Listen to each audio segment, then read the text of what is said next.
Bom dia, primeiro ano, tudo bem com vocês? Semana 7, dando continuidade à nossa matéria, nós vimos nos últimos slides, né? Aqueles slides, pessoal, é um resumão de toda essa parte da apostila, tá? A gente não vai rever tudo isso aqui, não. A gente só vai complementar essas partes que faltaram para a gente responder, tá? Então aqui, eu quero que vocês entrem agora lá na página 17, e aí tem umas representações do uso de rochas no dia a dia da sociedade. Você vai complementar do seguinte, né? Esse aqui é um mosaico que muita gente copia e que é usado como uma forma de embelezamento, né? E aqui é o calçadão de Copacabana, tá? Então você vai colocar como calçamento essa parte. Também pode ser usado como calçamento em paralelepípedo também nas ruas de interior, de bairros que não têm acesso ao asfalto ainda, mas que ele faz um bom trabalho que impede que aconteça toleiro e tudo mais. Nós temos aqui também o uso de rochas. Geralmente a gente vê isso muito nas viagens que a gente faz para as regiões que tem mais montanhas, quando você desce a Serra do Mar, quando você desce a parte de Santa Catarina, na da Serra do 12 ali, você vai ver muito desses preenchimentos, esse aqui é o basalto, né? Ele é utilizado como forma de contenção, você vai colocar em encostas, você vai usar então a palavra lá, obra de contenção em encostas, geralmente de estradas, de rodovias e tudo mais, né? Você pode fazer isso num lote, em algum lugar que você queira evitar o deslizamento de terras. Isso não vai ser eficiente totalmente, mas ele pode ajudar bastante na contenção. E aqui não vai passar o lodo, não vai passar o barro, mas ainda continua passando a água fluindo normalmente nesse processo, como se fosse uma filtragem. Aqui nós temos uma refinaria, então você vai ter utilização como fonte de energia, né? Retirada do petróleo, dessas minerais. E nós temos aqui, que poderia ser usado, um exemplo, essa aqui é na Rússia, mas pode ser usada como em Minas Gerais, é a criação ou produção do aço, tá? A fundição do minério de ferro, e daí cria-se o aço. Depois de o aço, ele é diferente do ferro, né? Tem um processo que ele é esfriado rapidamente. Eu não sei exatamente como é que funciona, mas eu sei que ele se torna um material mais resistente do que o ferro. Bom, dando continuidade, então, nessa parte, aquilo que eu tinha falado na última videoaula é o sismógrafo, né? Então esse é o aparelho, né? O sismógrafo, que fica ligado 24 horas em regiões que tem mais incidência de abalos sísmicos, né? E aqui é um gráfico, né? Ele vai com uma agulha muito ultra sensível. A qualquer movimento brusco, ela altera o seu percurso. Então, na ausência de nenhum tremor, ela vai fazer uma linha reta, contínua, né? Ao menor movimento, ela vai vibrar e ela vai criar um gráfico. Depois eles vão analisar, que vai chegar na escala de 1 a 10. E isso pode ser... depois, né, que acontece. Não tem como prever. Então, assim, é a única maneira de você saber a escala que aconteceu isso e tudo. E você também pode fazer com um histórico. Há tantos dias ou há tantos meses acontece um abalo. Então, eles podem aproximar alguma coisa, mas não é exatamente uma previsão.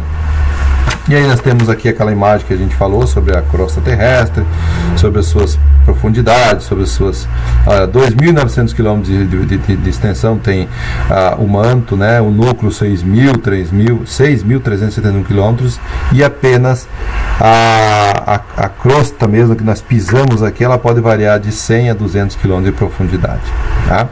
A crosta literalmente mesmo de 8 a 75, depois tem uma intermediária, vai subdividindo ainda em outras partezinhas. E aí nós vamos para aquela parte que vai falar dessa aqui, ó. As margens continentais das áreas representadas são quase paralelas e são junções, e sua junção não é difícil de se presumir. Identifique que parte do mundo é retratada na imagem. Então, olha ali, quando está falando do Mar Vermelho, você já sabe, trata-se do Mar Vermelho, tá? Entre a Djibouti e a Eritreia e a Somália, tá? Você vai colocar assim, ao lado do africano, e o Iêmen, né, na Península Arábica. Ao lado asiático, com o Estreito de Bab e El Mabab ao centro. Então, essa é a localização do lugar, na parte da América deixa eu estar com a cabeça na América, é a parte do Oriente Médio entre a África e a Ásia, né? A Ásia porque já é correspondente a essa parte, mas é chamado também de Oriente Médio, ok? Continuando, as partes do Alfredo Wegener, que ele falava da deriva continental, enfim, e aqui nós temos a dorsal mesoceânica, aquela que o professor falou que ela vai surgir daqui a milhões de anos, ela está em processo de elevação, então lentamente esse processo vai se elevando. E aí nós temos a parte dos exercícios, aquilo que era importante, ó, divergente, convergente e transformante. É aquele que impacta mais na nossa vida, ou quem mora próximo de alguma área que tem um falhamento tectônico, né, vai ser impactado em relação à questão dos abalos sísmicos. Aqui nós vamos ter formação de cadeias montanhosas, e aqui nós temos o surgimento também de cadeias, mas elas não vão ser visíveis, porque geralmente estarão no oceano, ou um caso mais específico que é aquela que acontece lá nos Estados Unidos, a falha de San Andrés, né? Tá aqui, ó. Ela tá aqui em cima, aqui, ó. A falha de San Andrés. Essa aqui, ela é visível. Ela vai separar uma parte da América e vai abrir com o caminho para que o oceano comece a fluir nessa parte. Isso vai ser um processo lento que já vem acontecendo, só que ainda não vamos ver isso talvez na nossa era, tá? Aqui está a falha, ó, uma grande profundidade já, e ao entorno dela nós temos as moradias, as pessoas que moram lá, ok? Organizando as ideias, então nós temos aqui nesse primeiro ciclo de rochas, e aí nós vamos ter que complementar. O número 1, você vai colocar o quê? Magmáticas, né? Rochas magmáticas que provêm do magma, então elas são magmáticas. 2, depois ela vai se transformando, ela vai ser uma rocha sedimentar ou sedimentares. E o número 3, ela é uma metamórfica, ela se transforma novamente e se torna uma metamórfica, tá? E depois nós temos o processo, que é o X, Y e Z. Desgaste sofrido pela rocha. O que é isso? É a erosão. Esse aqui é o xizinho. A erosão vai causar... aqui também erosão, ó, erosão, tá? Nesse processo, e para esse processo também acontece um processo de erosão. Fusão, quando as rochas se tornam magmas. Então é o Y aqui, ó. Cadê? Aqui, ó. Aqui, ó. 2 vezes, tá? E o Z metamórficas ocorrem em razão das altas pressões e temperaturas às quais as rochas são submetidas em determinadas situações. É isso que vai complementar nessa parte aqui, tá? Altas pressões e temperaturas às quais as rochas são submetidas a determinadas situações fazem com que elas se transformem e se modifiquem, ok?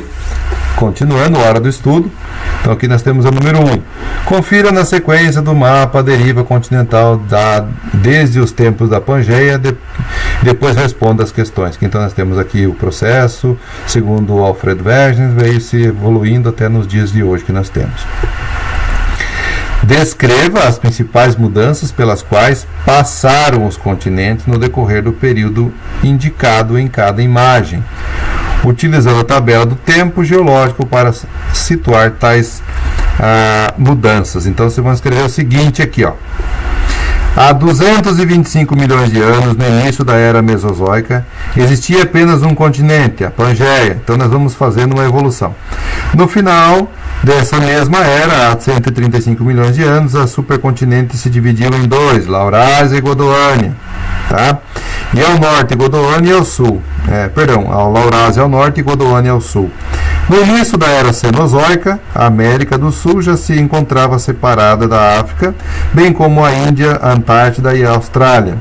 No último mapa, verifica-se como a distribuição do continente é atualmente. Simples assim. É você descrever o que está aqui, passando para cá. Muito fácil, né? Número 2, letra B ainda.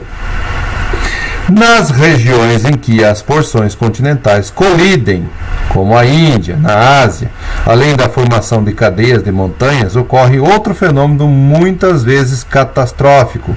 Que fenômenos são esses? Você vai colocar aqui, se elas se chocam, vai acontecer tremores ou terremotos ou abalos sísmicos. Tá?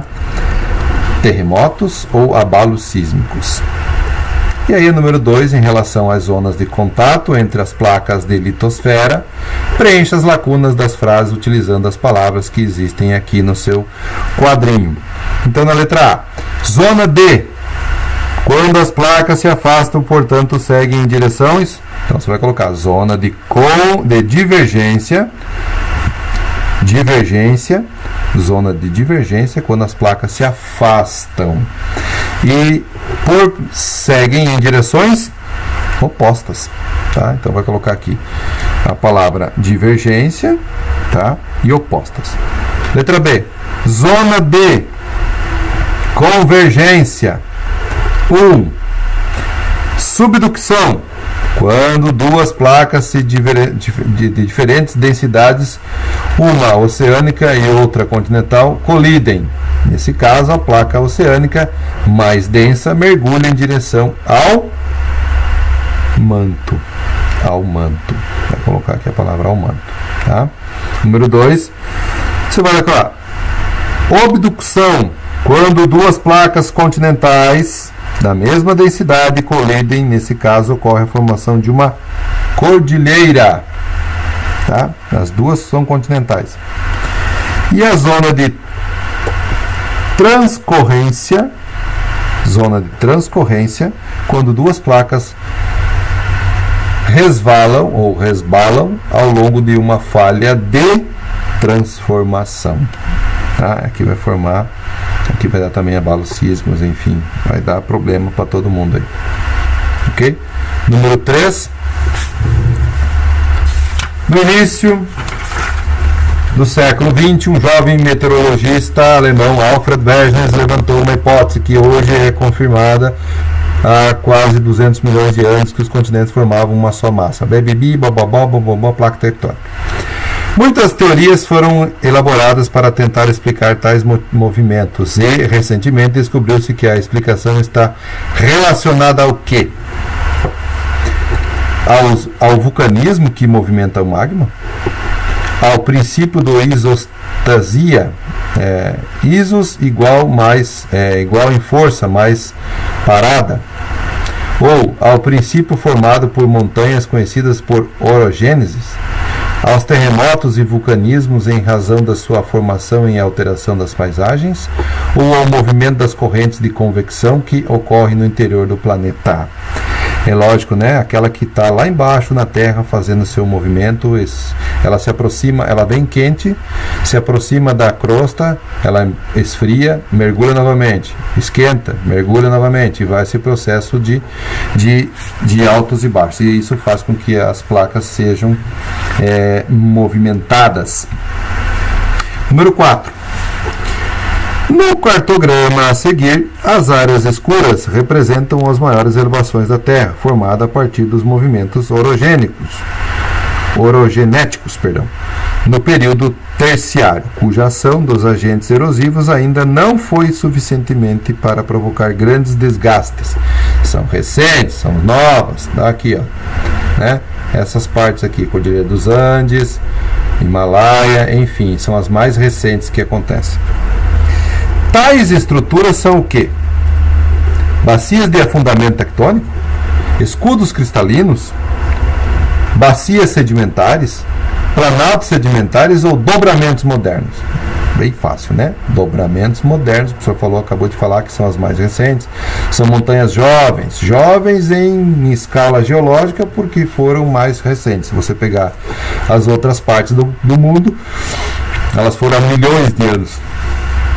Há muito mais tempo. A número 5, na Universidade de Ponta Grossa, UEPG, alguns países do mundo são cortados pelas mais altas e mais jovens montanhas do planeta. Sobre esse assunto, assinale o que for correto. Então, é uma pergunta de somatória. Muito cuidado nesse processo, porque se você colocar algo a mais, você anula a questão por completo. Então é preferível, às vezes, até colocar menos do que colocar mais. Aí você vai ler. O Brasil apresenta montanhas geologicamente jovens na divisão entre Minas Gerais e Espírito Santo, onde situa-se o Pico da Bandeira, o mais alto montanha do Brasil. Nós cansamos de falar que o Brasil, todo o território dele é antigo, de sedimento. Por quê? Porque é desgastado, já é aplainado, tá? Morros e mares, lembra? O Nepal é cortado pela cordilheira do Himalaia e na zona da fronteiriça, ainda conhecida como o teto do mundo, está o Everest, a montanha mais alta do globo. Correta essa informação, perfeito, é isso mesmo que acontece.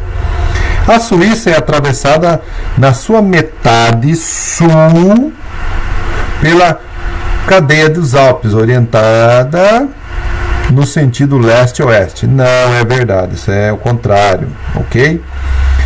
A Bolívia é cortada pela Cordilheira dos Andes, sendo que sua capital, La Paz, situa-se no altiplano e é a capital mais alta do mundo. Perfeito? É isso mesmo. A Nigéria é cortada pelo grande Rift Valley e é atravessada pelas montanhas que contêm o Monte Kilimanjaro e o mais alto da África. Não é essa parte aqui, então você não vai marcar essa opção nunca. Você vai passar 2 e 8, ok? O FPR, as rochas, assim como outros componentes do meio natural, são classificadas por meio de critérios específicos, permitindo agrupá-las segundo características semelhantes. Uma das principais classificações é a genética, em que as rochas são agrupadas de acordo com seu modo de formação da natureza. Sobre esse aspecto, as rochas se dividem em 3 grandes grupos. É bem fácil essa pergunta. Ígneas, sedimentares e metamórficas, tá? Então você vai marcar a letra D de Deus. Fechou? Fechou. Então essa é a nossa finalização. Eu vou passar, não sei se eu não passei já, as trilhas para vocês fazerem desse capítulo aí. Beleza? Muito obrigado a todos.